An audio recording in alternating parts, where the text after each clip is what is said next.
Hey everybody, how are you guys doing? Just wanted to touch base with how phenomenal this past weekend was. We had the regionals, we had some major upsets, and we had some games. Unbelievable walk-offs. I can just ask Oregon and Stanford. Unbelievable. Great job by Stanford, by the way. But here are some of my teams that I want to give a shout out to this weekend, okay? I got my notes here because that's just the way that I am. I mean, I got to write it down. Okay, we had the Florida trifecta. We should have had the Florida quadfecta, but unfortunately UCF didn't make it. But Florida Atlantic University, Northern Florida, University of Southern Florida, they had some great games, huge upsets as well on day 1 and day 2.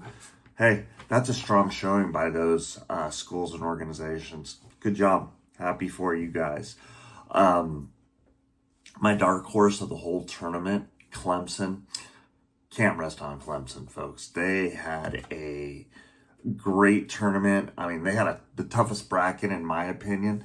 They beat Northwestern. They beat Kentucky.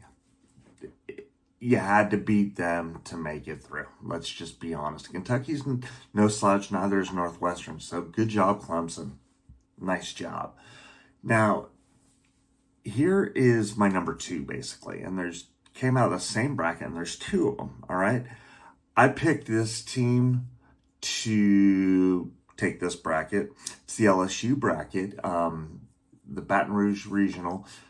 They ended up taking number 10 down. Nebraska, hell of a job. But the team that really took LSU down, Southeastern Louisiana. Out of nowhere. Let's just be upfront and honest here.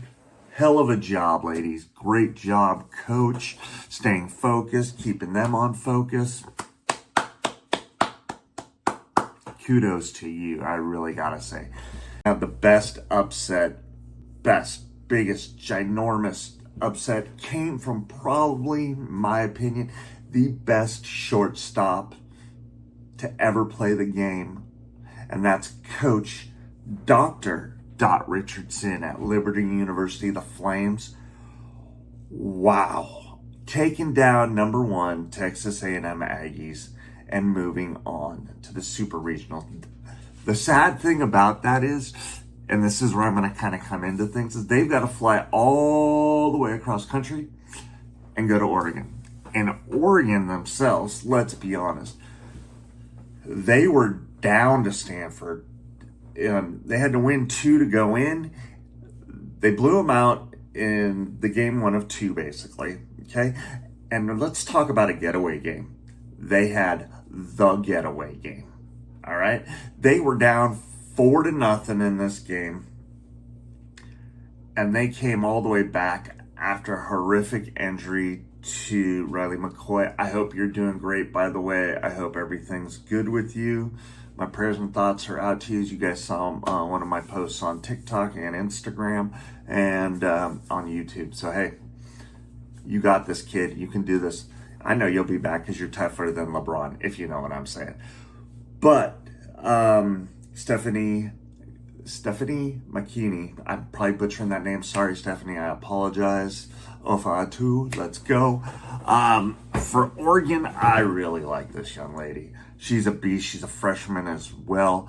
They are going to have one heck of a duo the next 3 years. Let's be honest. Between McCoy and McKinney. So, anyway, Liberty, Oregon. Now, as you guys know, both these teams had a great getaway game to set this coming up weekend up. And with that being said, who's going to have the hangover? Is it going to be 2 and done for Oregon, 2 and done for Liberty, or is it going to be one of the absolute greatest, and I said greatest, Super Regionals we'll ever see? I don't know, but Oregon at home is really tough to beat, just as Stanford. Even though they did, man, I'm having a hard time with this one. No, I'm not circling back around. I'm taking Oregon to move on to the Women's College World Series. They're going to Oklahoma. Okay? Now, this bracket, we're going to go straight over to the Gainesville bracket.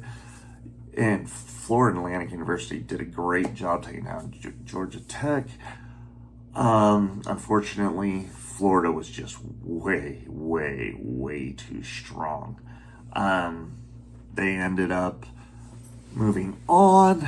Ooh, boy. Florida has an interesting matchup coming up. This team that they're matched up against is a rival. North-South, baby. You know, the Florida-Georgia line, if you know what I'm saying. Georgia took down Duke, Howard University, and the Chanticleers from Coastal Carolina, who was actually a really good team. I thought they surprised me. They did a great job. This bracket was my respect bracket. I actually picked Howard University to go on just due to the fact that I wasn't sure who was going to move on. Just because I respect Torrey Tyson that much as a coach. Unbelievable job Torrey Tyson did the last few years at Howard. God, what's that, 7 years, 8 years at Howard University? And all they've done is take step up, waiting to see what they do next year. Love it. Great job, Torrey. Anyway, get back on track. All right. Georgia goes into Gainesville for the Super Regional, okay? This is a huge matchup again.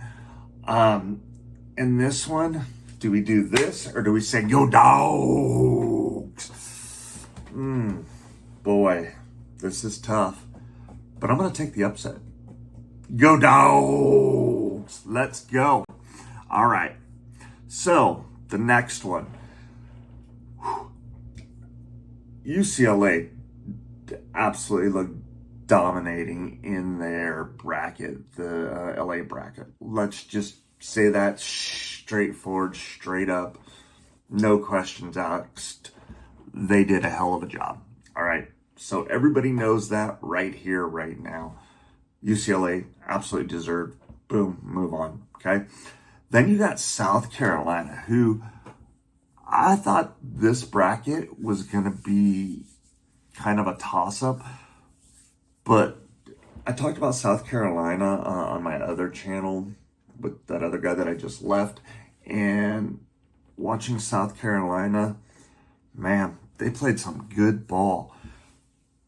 But the Gamecocks are coming to California. Is that going to mess them up? I don't know. I really don't know. But I got to take UCLA in this one. Bruins, what is it, Megan Ellis, Megan Hunt? Sorry, brain cramped on that name. I apologize.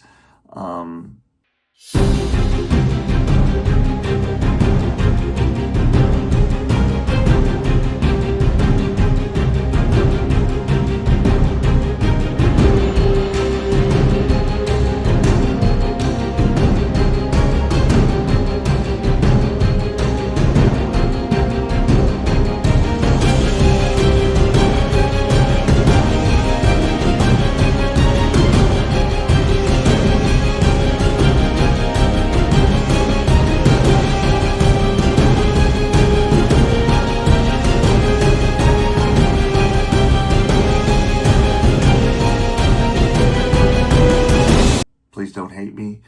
I had it written down and I threw my notes because I got excited. So, oops. I think that team is going to definitely move on. So, this bracket is very interesting. Clemson is my dark horse for this whole thing. Okay? Do we all got that? I love Clemson. I love what they're doing. I called it way back when I saw them win, 16 out of 17 games, before they started winning 15, 16 out of 17 games, whatever it is. And that was absolutely redonkulous on how well they did. Now, they're going to Texas. You guys all got to remember, Texas is ranked number 1 during the middle of the season for a reason. They are a damn good ball club. Do you guys hear that? Damn good ball club. Coach White he has those young ladies focused and prepared every game. Okay? I took an upset in their bracket. I thought UCF, because they were playing some really good ball at the end of the season there, winning their tournament, moving on. I didn't think that anybody could beat them, but Michigan did. Okay? Michigan took them out. Michigan played Texas. Texas said, yeah, not today. Not today, Blue. All right? But that happens. Now we got the Texas-Clemson matchup. Boy. I'm taking my dark horse. And for one reason only. I picked them as my dark horse back in March, April? That's why. Okay? Let's go Clemson. Go Tigers. And yes, I do have absolute respect for the Texas Longhorns and Mike White. All right? Just so everybody knows. And that ridiculously phenomenal pitcher, Caven. All right. Next. We got Florida State, Texas Tech. Florida State basically dismantled their whole bracket. Let's just say that. Okay. They have a chip on their shoulder for their head coach, Lonnie Almeida, and this to me is a journey that this whole team, this whole school is going on with Coach Almeida. My thoughts go out to her. As everybody knows, I've already stated that.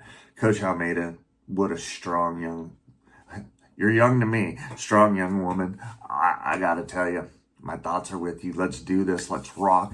They're playing number 12, Texas Tech. Whew.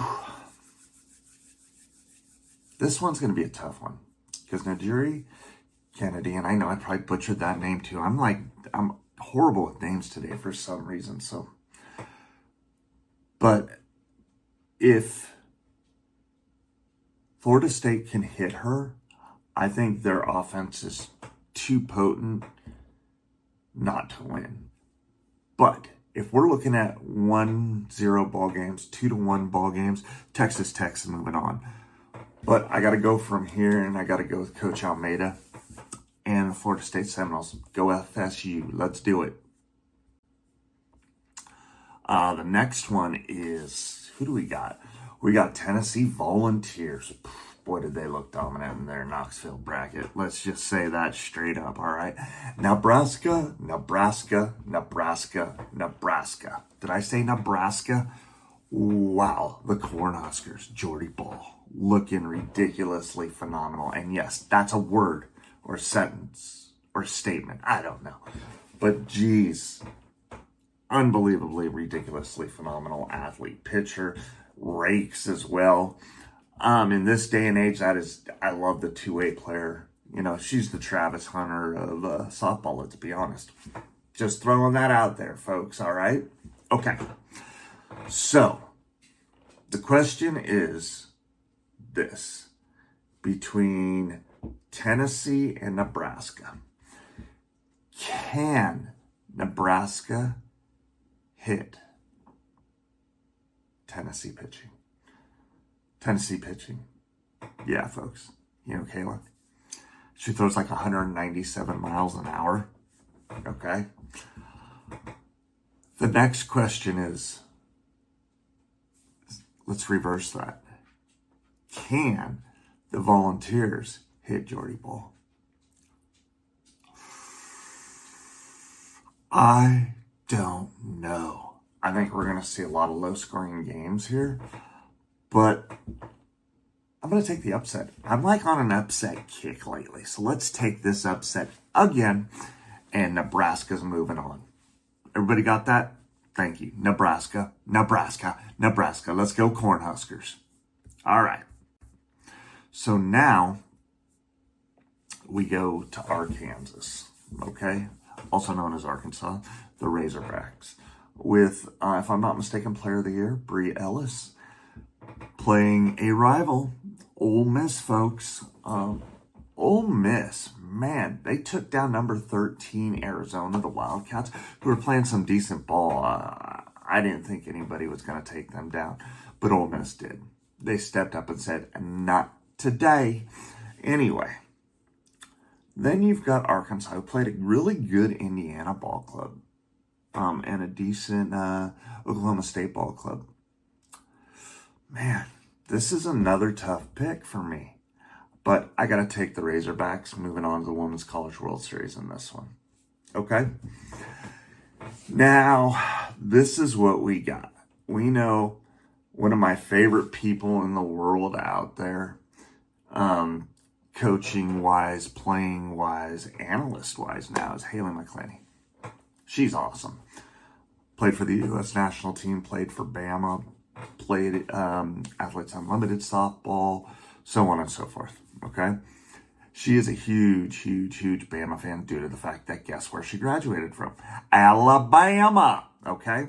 So now that we know that, Alabama literally destroyed their bracket. Yeah, I know. We're just like, done. Vautech did good. I thought Vautech was going to pull that off, to be honest, because they came in very strong and then they hit the juggernaut. And the juggernaut took them down. Okay? Now they go into Norman, Oklahoma. Loves Field. Okay? Take on the Sooners. Sooners played good. I mean, they played Cal. They played Omaha. Their bracket was Cal, Omaha, and Boston. They eliminated pretty much everybody. Let's just say it there. But I really like that Omaha ball club, by the way. I thought they were going to do some better things. But that doesn't mean anything because they're going to be doing really good things next year. Can't wait to see them there again next year. Okay. Cal, they stepped up and they played a little bit above where they were. I personally thought they did. I don't know about you guys, but let me know what you think. Cal, good job. You just took on the juggernaut, the dynasty, 4-time defending national champions, the Oklahoma Sooners. Okay? Alabama, Oklahoma. Oof. I got to go with Oklahoma. You know, I'm an Oklahoma fan. One of my favoriteest ball players to play the game, period. Sid Barker, number 77. If you don't know her, you should. Check her out. Now, I've gone through the Sweet 16 and told you who I want to move on. I want to know who you guys think. I want all your picks. Who's going from the Sweet 16 to the Elite Eight, the Women's College World Series in Oklahoma City. All right? So please don't forget to subscribe, share, like, comment. Say, what up? No, we don't say that anymore, by the way. We say, let's get away and let's go. Today was brought to you by Liquid Nitro Energy Drink, as you guys can see, as well as Paratravelers. All right? You want to book a vacation somewhere? Let's do it. Cruise, Europe, Alaska. Let's go. All right, folks. I want to thank you from Chris, from me to you. Have a good one.